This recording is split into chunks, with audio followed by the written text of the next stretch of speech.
Good boy, good boy, always a good boy. There's one thing, the dogs do like me being at home. Yes, you do, don't you? You're a pest. Go on, go see Clyde, go play. Come on. Well, hi there guys. A little bit of an update here.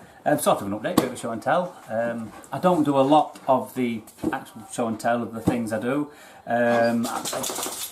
I don't know, I know some guys do. They do them quite regularly. Obviously if you're doing a knife for somebody, it can be a good way of them getting to see what you've done and other people to see the work that you're doing and things like that. Maybe I don't, really feel I'm quite at that point yet, but anyway, this is a bit of a twofold ramble here. I've just finished something which I'll show you in a minute, and then that's now allowing me to do a couple of other bits and pieces, but I'm trying, again, it's all about learning, constantly learning and doing different things. But basically here I've got a more of a standard sort of a hunting knife. With the colour of these, I've got 4 here that they've just been heat treated and they're at slightly different points. But obviously much more of a typical drop point, broad-ended hunter. It's got just over, probably 2/3 of the way up is where the grind's going to, and that'll be a secondary bevel, just quite a standard sort of a very generalised hunting shape. Similar sort of lines and a variation on the wusk that I do for bushcraft, which is basically a combination of a woodlaw handle and a skookum type blade, but a bit more drop and more belly. So rather than it being straight across, I've put more belly on this. Now this will actually be ground, and I'm not sure if this shows up, but it's actually ground to about up here, like this, and that's going to have really quite a high convex grind. So again, something a little bit different. I don't do a lot of, very little convex grinding actually, apart from cleaning up axes and parangs and things like that. Here we have a slightly more stereotypical woodlaw, which I started quite some time ago, but this is a 3mm, a little bit more drop. So not quite as much belly on this, so it is much more of a bushcrafty type thing, but it's 3mm. So that'll probably be a 26° Scandi, that goes on there. I've got a commission I'm doing here. I've just finished a couple. Pictures are on Instagram. I've just finished a large filleting knife for a chap who was over here, and a bowie.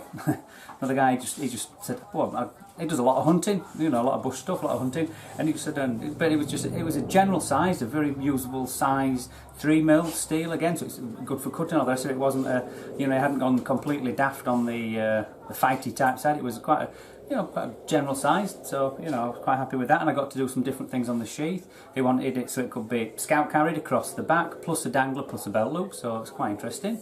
That's not a popular thing over here in New Zealand. I am trying to introduce people to people like the belt danglers, which are more the Scandinavian type carry, and a lot, because it's something new. But it's amazing the amount of guys, once they've got it, they say, God, it's brilliant. You don't, when you sit down, you don't get stabbed in the ribs. It moves around in the car. You can just get through it. So it's one person at a time, 4.5 million to go. But then chap wanted a sort of a combat type of knife, but I can't call it a combat knife because it's not easy to want to feel. But yeah, he wanted the scraper, aka a skull crusher pommel.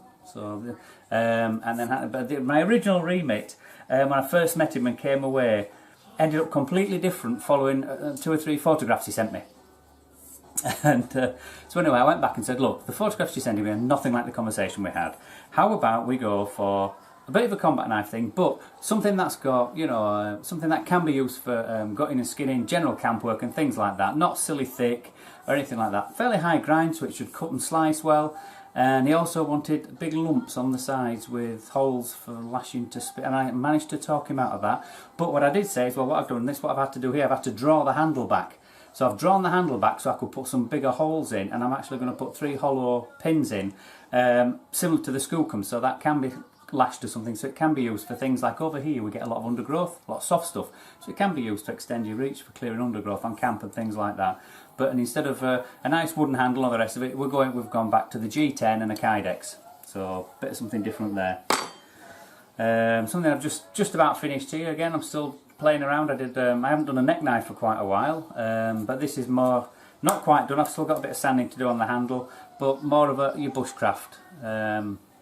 So obviously 90° spine for scraping. I think this is it's a 3mm, so a bit lighter.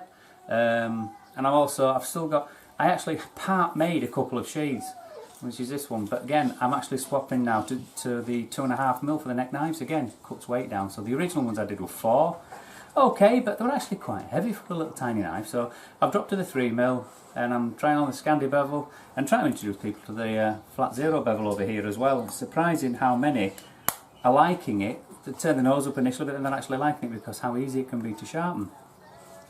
Interesting. So yep, so that's there. So I'm rambling on here, and this is something a chap has just sent me. He contacted me and said, look, can you know, I've got to such a point, my machine's knackered or whatever, can I put some bevels on and do a heat treat for him? So he sent me this. This has just got to the point I've put the holes for the pins and for the lanyard tube. He'd already put the small holes in, but missed a couple, so I put a couple, so like the holes which go around the outside then are all even. For some reason there's a couple of extra ones there, I don't know what they were for, but they're put in and beveled, so they're all beveled, so they're clean and flat. He wants a flat grind on here, so they've got the grinds to do, and then I'll heat treat that, give it a bit of a clean up, and then obviously it can go back. So the less I do, cheaper it is for him. So yeah, and this is N690, I think it is, something like that. N6190 or N690 stainless. N690, Bowler, it's a Bowler steel. Which leads me to the point where I've just started doing some of these others now, because I'm at a point where something I fancied, and I started on this project over 2.5 months ago, probably 3 months ago, and that was to make myself a couple of chef's knives. This is one, and this is the other. And this has been very interesting from my perspective. The leatherwork's pretty standard. I've done exactly the same as I do on all my leather. It's all cut and dyed, hand stitched. All the finishes are the same that I do on all my sheaths, obviously. But what I've done with the knives, and again, nice little retaining clip. Oh, quite nice. Just makes them that little bit more special. Is I've taken these to a much higher finish than I would normally. These were hand rubbed to 1000 and then polished, both on the a medium grit and a fine grit, so they were polished. Now the difference with these two is the one here in my left hand, I'll have to check which hand I've got up then looking at the camera, is a 4mm steel. It's a 4mm steel stock, tapered tang down to 2mm, tip tapered down to under 1mm. So it's got a tapered tang and a distal taper. Same with this, but this is actually a 3mm stock. So hopefully this is showing up. I'm trying to see where I am on the camera. That's a 3mm stock. Now that's been tapered down to just under 2mm, and again down to less than 1mm, and then the flats have been ground. Something else slightly different on all the knives apart from the Scandi, including these, but all the others apart from the Scandi, all the grinds I've done by hand. So the practice I've been putting in and the work I've been putting in trying to learn to freehand grind, well, I'm pretty happy. Now this is Puriri with black fibre liners and pins. This is 3,000-year-old swamp ratter, stabilised because it's very light, whereas the Puriri is so hard. I'm swapping between the two, they're bloody sharp. The Puriri is very, very dense. Doesn't need stabilising, period. But this was a little bit lighter, and that's got red liners. So now the point where I'm at with these, this is something I wanted to do. I've also made the handles slightly different, so I've made this one on this side is a little bit thicker, fractionally shorter, fractionally longer, and a little bit thinner. So basically my next job now is to find a very friendly, but hopefully very good, knowledgeable and well-liked chef, and they need a bloody good scene too. And then that will then inform me, whoops, putting that in the wrong one, individual sheath, because it's a 4mm spine, put it in the wrong one, there we go. It's finding a very friendly and helpful chef who will take these away and use them, not abuse them, not take them out and hammer them into a tree and stand on them, put them in a vice and bend them to 90 degrees and hack his way through the Amazon jungle with them, but take them to a kitchen and use them to do everything that a knife would be used for. That's what I want. And then the feedback from that will then inform me just as to what I've done right or wrong, the preferences, the handle thicknesses, the sizes, the thickness at the back. Have I got the handle long enough? Is it just right, a bit short? Is it in the middle? Because obviously then I can start making odd ones, which I can sell, and then hopefully if that gets out there, then I would prefer then to be doing something like this, because there's so much work goes into them, to be doing these on a commission basis, i.e. somebody asks for one. That way I can actually either contact them, meet them, speak to them, and find out exactly how long they want the handle, what, you know, made out of what, how thick they want the for. Is it, because it would depend on the type of cooking and the chef work that they do.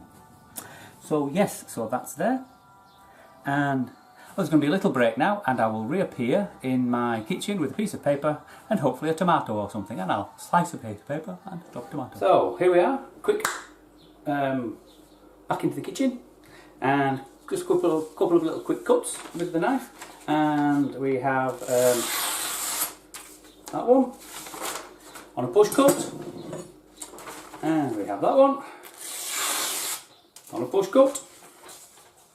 Does the job. Well, I use this one, I've only got a couple of pieces of paper ready. But then the other thing is, if you take a piece of paper, apparently, I've seen this on YouTube, Bob Kramer does this on his, and he says if it does this, it's sharp enough for him. So if it's good enough for him on a chef's knife, I'm not going to argue with the man. But that's that one. And if I get this one, I'll do the same sort of thing on here. You get a piece of newspaper, bend it, and he says if it does that, he's happy with it. Well, bloody hell. If the man who makes the best chef knives in the world is happy with that, I'm bloody happy with mine. Oh, right, and a quick cut. Now, I couldn't find a squidgy tomato. We've always got squidgy tomatoes. We've always got a bloody fridge full of fruit and veg that fights its way out when you open the door. Apart from today. But I can get away with this because the most beloved's gone shopping with the mother-in-law. Oh, she's over for a couple of months, but they've gone shopping. So while she's out, I've nicked a pepper, so I'll do a quick slice on a pepper. She'll probably watch this now. Never watches anything. But I'm just trying to set the camera up for 2 seconds, guys. There we go, look. Awesome. Right. And I'll take a pepper. Get all that lot out. Little tip there. I think that was a Jamie Oliver, was that? Good way of getting the cord out of him instead of any fancy cutting around or anything like that. Just push it in and pull it out. Gets rid of all that middle bit. And we will start with number one, and I'll be giving these a good wash straight afterwards because I want to keep them shiny for a while, at least for a little while. And we have, ooh, boop, ooh, boop, ooh.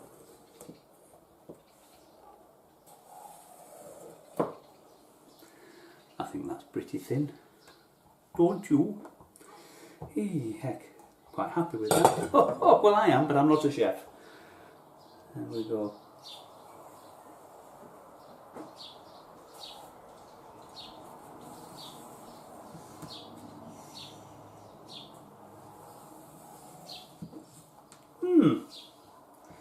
Well, I'm sure they do it 40 times faster than me, but that certainly slices through that without bunching it over and manking it up or anything else. So,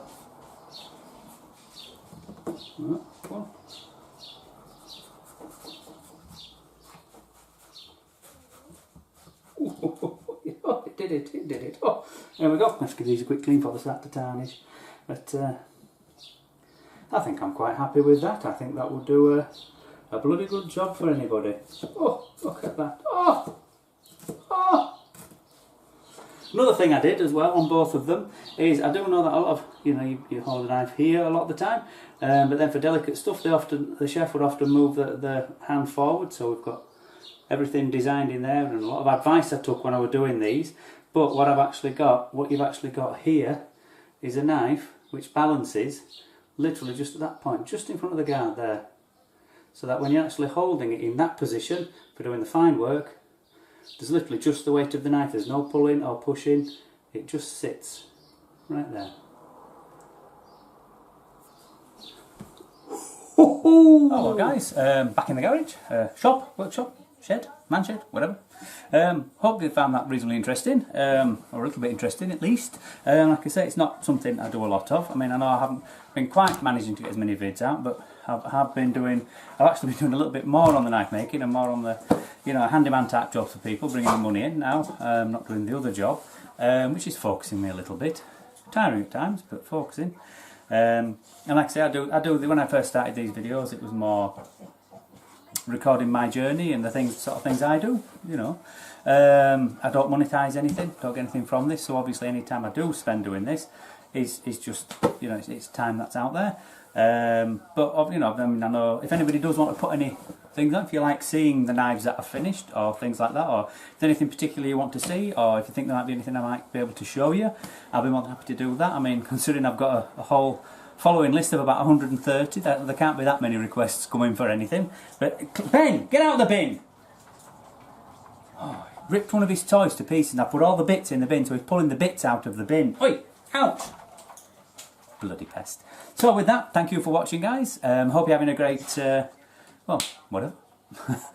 I nearly said a great time in the sun here, but obviously anybody in the UK and Europe isn't. It's our summer, but not yours. Bloody warm here.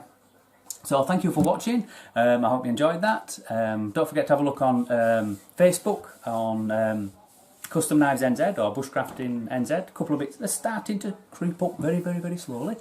And we've got Instagram, Bush Bimbler on Instagram. I often put bits of different pictures on there. Me, the dogs, he's over here, all sorts. So with that, thank you, and I will sign off, and I'll catch you on the next one, guys. See you soon.